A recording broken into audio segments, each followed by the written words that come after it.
Hi, welcome to Happenings. I'm Helen Moriarty.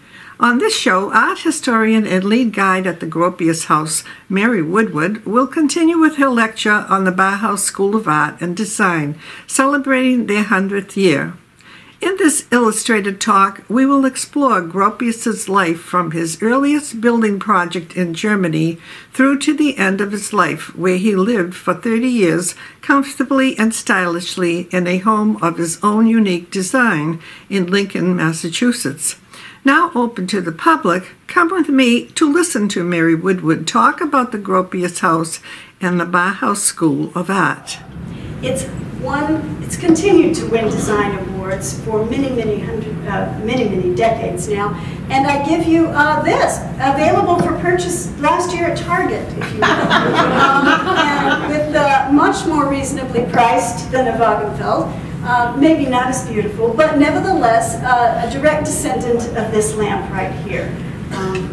So good taste lasts forever, right? And again, as I said, they're creating a modern aesthetic, modern materials, modern technology, and a modern life. Now, all was not to stay the same in the first Bauhaus home in Weimar. They left the town and had an opportunity to move to the more central German town of Dessau in 1923. And it was a boon, it was a benefit, because the town showed them a big empty piece of land and said, build your school here. And so Gropius commenced designing absolutely everything, including the school's main building. It was begun in 25 and created and finished in 1926. And it was really like nothing anybody had ever seen before. Many people thought that it looked from a distance as if it were sort of just floating above the landscape, because you can see that the first floor is inset and it's darker. And this effect was especially true at night, because with all of this glass that you're seeing through during the day, at night with the lights turned on, the whole thing looks as if it's just hovering over the surface of the ground. It's made of concrete and glass and steel and white plaster. So no foliate designs here. You see, we've come far from Louis Sullivan. There was no attempt, or not even a desire, to put a single flower image on that building. It's beautiful in its simplicity. I'll show you a picture as well here from the air, because Gropius, just like considering its placement of the Fagas, he considered how the building would look from the air. Modern travel, modern air, he wanted to get that message as well. And it just pinwheels or sort of spirals out from this central core here. It really reflects their beliefs of simplicity, of geometry, of economy, of creating egalitarian spaces. His office was no different from other people's offices, and they were clustered in the middle of the building so that students, faculty, anybody had to walk through the administration to get anywhere. And that was part of it. They were not, on the penthouse level. They were right down with everybody else. It fostered community. It fostered unity. There are absolutely no historical elements here, and what you're seeing is the union of art and technology equaling good design. All the activities were designed to work nearby one another, so truly it was a living, eating, working, and playing environment all together. They all pitched in. The wall painting students painted the walls. The metalsmithing students made the furniture. The metalsmithing students also made the lamps and that type of thing. The carpentry students made the rest of the furniture. So it was all a group effort. And this kind of, and I'll show you these images of it. It looks terribly empty, of course, right now. This wouldn't have all been at all what it looks like now. Then. But you see that glass wall, basically, and now the interior hallways that are lit. Again, an interest in the air and space and light that the people live in. And you recognize those chairs. We're going to talk about them in just a minute. But here's one of those grand staircases going right up the side, if I can go back to, well, I picked a slide that doesn't show the staircase. There we go. But it's right there, just like he had done at the Fagas factory as well. So these there then, in this environment, they created beautiful designs, things that could be mass-produced. And it's so much so, the idea was to sell these objects, pour the money back into the school. And they were very forward-thinking about doing this. Since 1926, when they began here, they published catalogs of the objects that you could buy. So again, a very forward-thinking group. So Gropius designed a row of masters' homes. They're duplexes. So for instance, there's one where the Vasily Kandinsky family shared a wall with the Paul Klee family. I'm thinking the faculty barbecues were like the bomb. You know, they were great. Gropius built his director's house and then designed these masters' duplexes in a row. And they share the same aesthetic as this. They're very efficient, functional looking, and they share that same simplistic color palette and geometry. Interesting, however, to note though that, and if any of you have worked in a building that was designed by a brand name architect, they don't often think about, I believe my experience has been that they don't often think about what happens when people move into the building, and I've got some crazy stories that I won't bore you with that. But the point is that sometimes the humans sort of mar their image of the building. Having worked in a Richard Meyer building, I felt like we should all just wear white lab coats. If we were there at all, he would only prefer us to be white colored lab coats and nothing else. Well, Gropius in his mind might have imagined that the inside of the director's homes would stay in this muted palette of gray, black, white, touch of red, but not if you're Paul Klee. He was at the Bauhaus as the color theory master and a painter in his own right. We see a wonderful image of Paul Klee's work right here. So this is the inside of his house, where every surface that could be painted a different color was painted a different color. So we like to compare this. If you haven't seen the Gropius house in Lincoln, when you do come, keep this colorful image in mind and then come and see what Gropius liked to live with. Something a little different. So from this time period in Dessau, let's look at what was happening. We've got Marcel Breuer up there, the young Hungarian student who comes to the Bauhaus at the youngest you could be, 18 or 19 years old, very quickly rises through the ranks to be the master of the carpentry workshop. And look what he's doing. He is creating modern furniture for a modern world with modern materials. He's using tubular steel, and he's incorporating it in these wonderful tables and chairs. He said he was inspired by the handles of his bicycle to incorporate that curve, but he has created something that, of course, lives on and on and on. Here is probably one of his most famous designs, and you saw them a few minutes ago in that stairwell shot. What's come to be known as the Vasily chair. He didn't name it that. It was like number B64 or something. It didn't have a fancy name. But it's a very beautiful tubular steel chair, which has become an iconic 20th century creation. And they were inexpensive, they were mass-produced, and they were copied immediately. This was true of every Bauhaus design, even back then in the 20s. There weren't restrictions on that, and so they were immediately copied. Here I offer you one that's quite, well, maybe it's, you know, affordable, $320, but did you see what size it is? It's 6 inches tall. It's just for your bookcase. You're not going to be able to sit in that one. So, another thing that the Bauhauslers were famous for were their parties, their social life. And the parties often had a color or a materials theme. And they had a series of them through the years. They would have a lantern festival in the summer, a kite festival in the autumn. And sometimes the party was such a great success that they decided to hold it again the next week. So they were fabulous affairs, apparently. Gropius's birthday, May 18th, became kind of a special reason for yet another kind of party at the Bauhaus.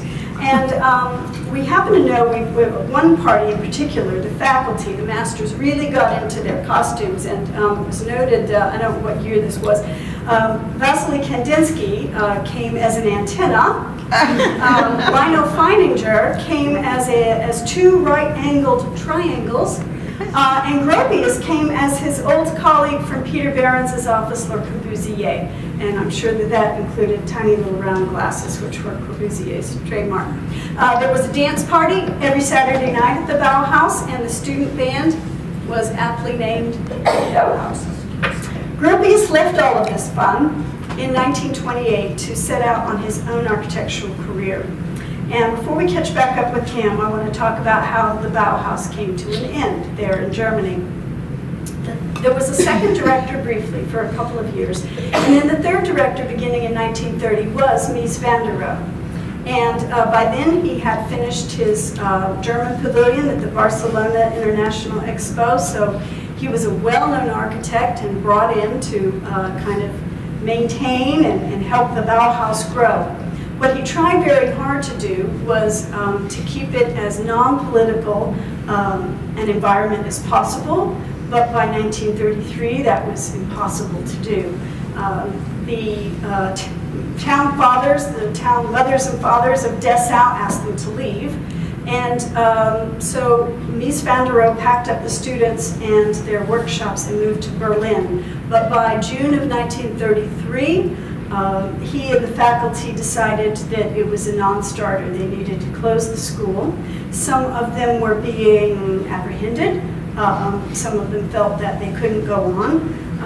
And they were under pressure from the Nazi regime to stop. As we know, the National Socialist Party thought the Bauhaus was very un-German and criticized its modern life.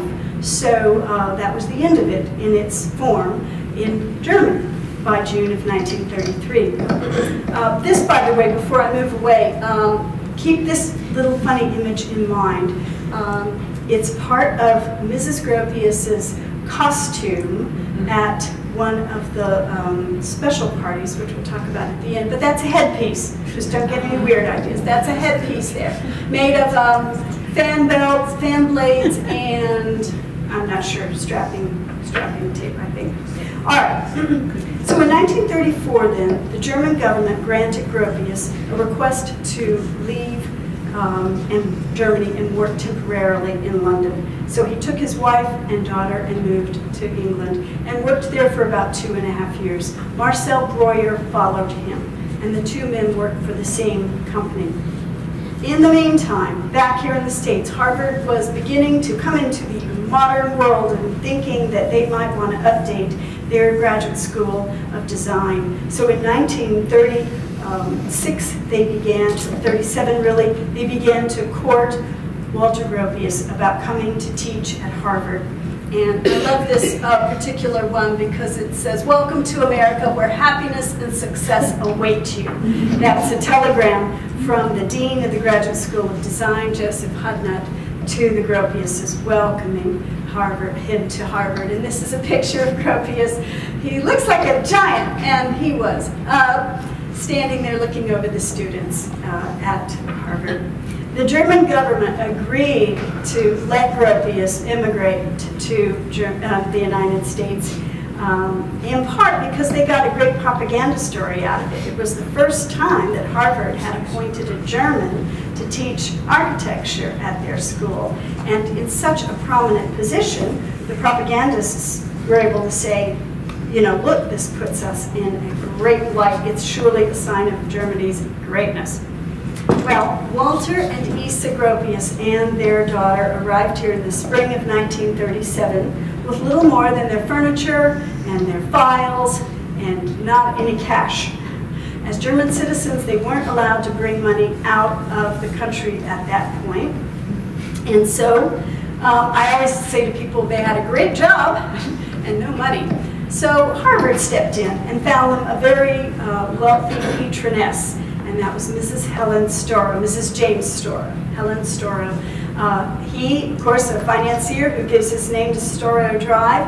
Helen Storrow owned a summer home around the corner from here in Lincoln, and she was a philanthropist and very much a fan of Harvard. Years later, she was asked, "Are you a fan of modern architecture as well?" And she said, "Well, I'm a fan of Harvard's." And then she followed up by saying she figured if it was good, it would grow.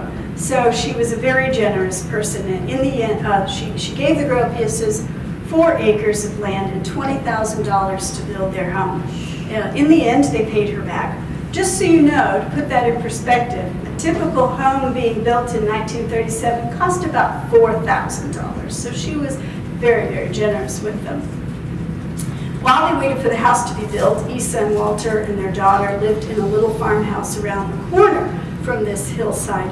And Isa later wrote in her journal, "Our Bauhaus furniture looked indeed strange in the small rooms of this prim little house of colonial style." But the thing about the Gropiuses, and this is a view, a long view from a long time ago. It doesn't look like this anymore because this is now a forest of 40-foot trees. But it's a beautiful view of how the house looked when it was first begun, and this is more the scene you would see today. The Gropius wanted their home, though, to reflect the surroundings, so they traveled around New England looking at architecture.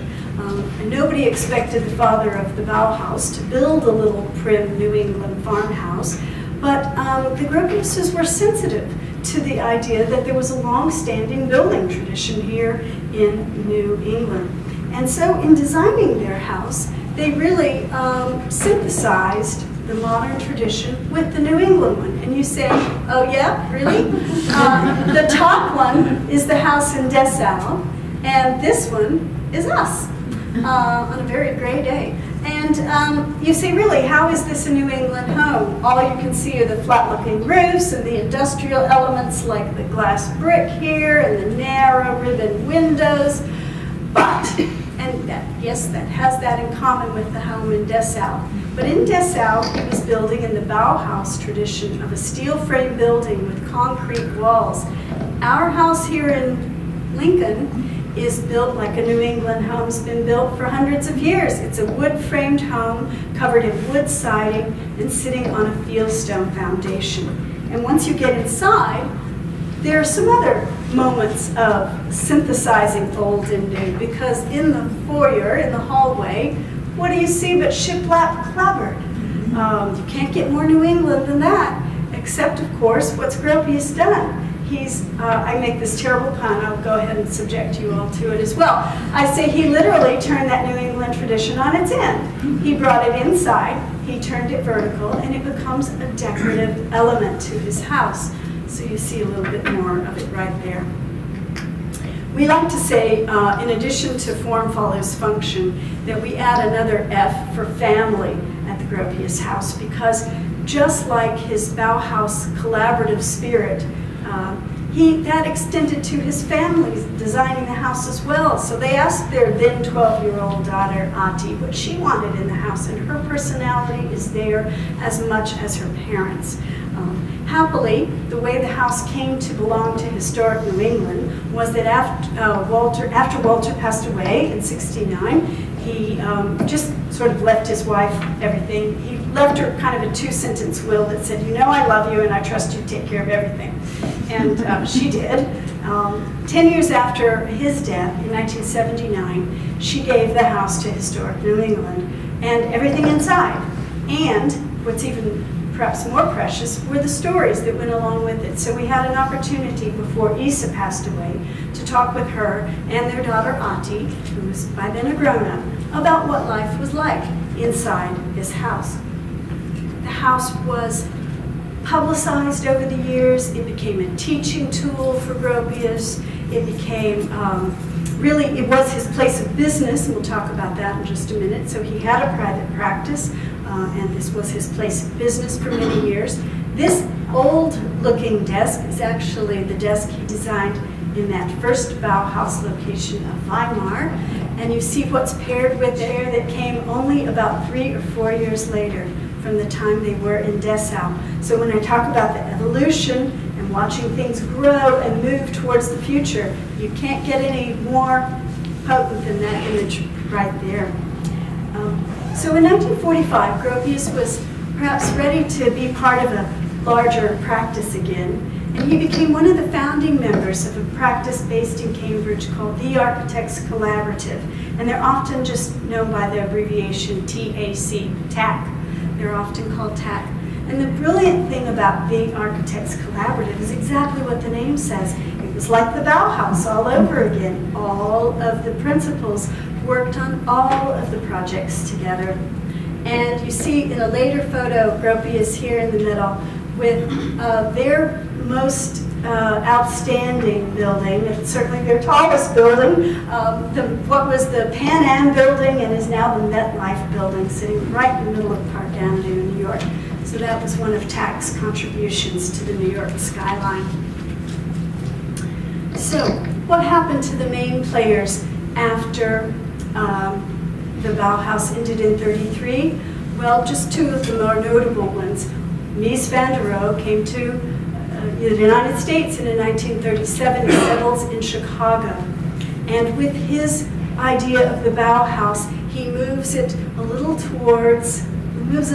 further in the direction of what really becomes known as the international style, because now he becomes very famous for doing this. This is the Seagram Tower of 1958 in New York City. Now we're building skyscrapers in the Bauhaus modernist world, and really it's morphed into what we call the international style. And it becomes really the model for skyscraper all over the world. Glass-clad, very little in the way of structural elements holding it up or appearing to hold it up. They're making use of modern materials and modern technologies for a modern world. And the other one that I want to touch on is Marcel Breuer, because Breuer followed Gropius, as we know, from Germany to England. He followed him from England to Harvard, from Harvard to Lincoln, and from Lincoln into Mrs. Storrow's pocketbook. He was in the same boat. He had great furniture and a great job at Harvard, thanks to Gropius, but no money. So he built his home just down the hill from Gropius's house. So when you come visit, be sure and look around, and if you start to see other little modern white houses, one of them was Breuer's. Now he lived here about 10 years before he moved his practice to New York and Connecticut.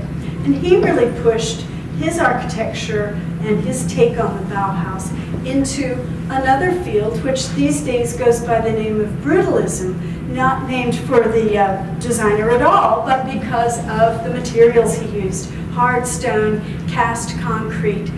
This is the 1971 addition to a historical, a sort of Greek revival building. I worked in this building for 14 years. Can you tell what it is? Not easily. It's the Cleveland Museum of Art. And you wouldn't know that, would you, from right there? But nevertheless, it's attached on the back side of a very big, beautiful, hello, this is a museum with columns and just what you expect. But this is Breuer's edition from '71.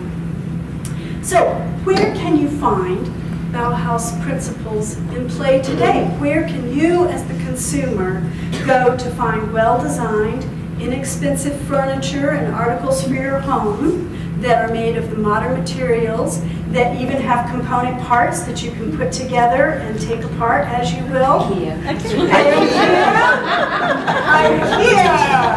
So they absolutely acknowledge and understand that they are the inheritors of the Bauhaus. So with that, I will leave you and feel yourself invited. So.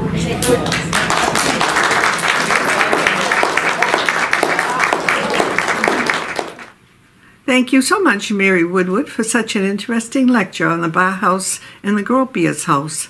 As a lead guide at the Gropius House, you will probably see more people in Lincoln who are coming to see what you were talking about.